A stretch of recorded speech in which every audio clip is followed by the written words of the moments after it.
Hey, Payne.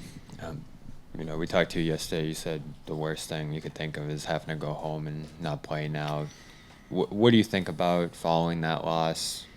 What do you kind of plan to do this summer in terms of driving your career forward, this team's, path forward? Disappointing, for sure, for it to end. I don't look at it as a failure.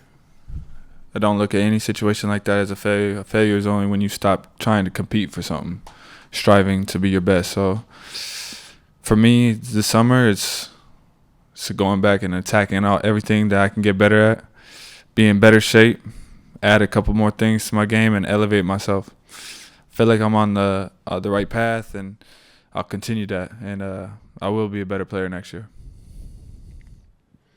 Payne, when you look back just at the series, how do you kind of assess that? Al mentioned earlier that he thought you guys were the better team. You guys did outplay them the majority of the series. How do you kind of look back at how things transpired?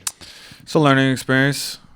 You got to take care of the games that when you have them. We let games 1 and 2 slip.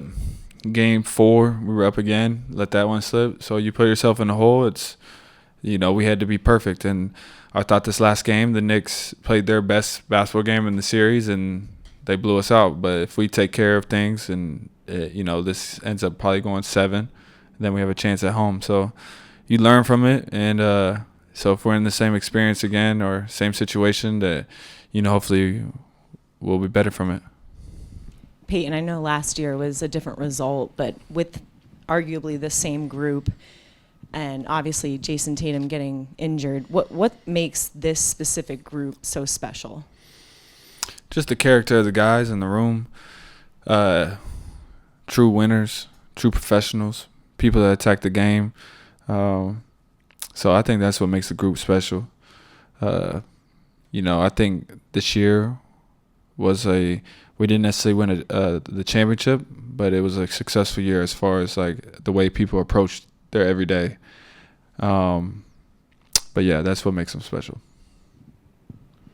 Peyton, you mentioned the way you approach it and, how that was a success and also that nothing's a failure, but like the way it went out combined with the uncertainty that comes with any offseason, really, like how do you balance those emotions of how Game 6 happened versus like what you said, like it's not a failure because of the process that went into it?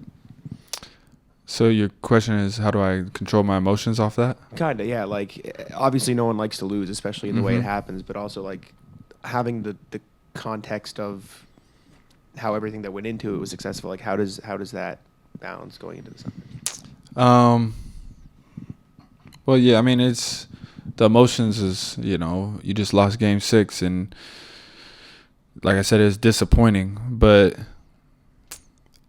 I look at it like the Spurs, right? You consider them having a dynasty. They never went back-to-back. But since they never went back-to-back, is that all those years that they didn't win a failure, or did those years help them win the next championship? So it's just, like I said, it's about attacking the next year and the year after that and never, giving up on trying to achieve being on top of the mountain again. So, like I said, attack this summer personally and our team. We'll get better, and we'll put ourselves in a position to compete for another one. It's a great point that you make about the Spurs. I want to kind of play into that a little bit with this, but you now know the feeling of getting knocked out after winning a championship. You obviously knew the feeling of getting knocked out before you won a championship.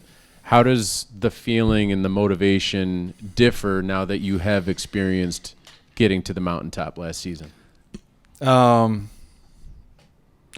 It's more motivating to get back on top now. So you were on top, you got knocked off. Now it's time to work to get back there. I don't feel like it's, we've won our ring. I'm a champion. I don't feel like yes, I have that on my name, but I would like to experience that, achieve that success again. So, yeah, we would, like I said, we'll do everything. I know I personally will do everything in my power to help the team accomplish that again. Obviously, offseason can be uncertain, but with Jason Tatum likely to miss most, if not all, of next season, how much faith do you still have in this group to be really competitive next season and potentially contend? Like, do you feel confident in this group's ability to do that, despite the fact that things could be a little bit uncertain? 100%. We will put a good team together, a lot of competitors, and people will go out there and lay it all on the line every night. And I believe people will elevate their games and to have bigger roles, especially with JT being out until he comes back. And they should take full advantage of it and be ready for those opportunities. And we will compete. Al is set to hit free agency. He just said it's too soon to think about his future. How much of a void would it leave if he does not come back? I mean, you can't replace Al. So I definitely hope we get that figured out, because his just locker room presence alone is just crucial. And then having him on the court, it's just, for all the young guys, just to see how he goes about his business, how professional he is. It's just a leader. So we definitely need him back.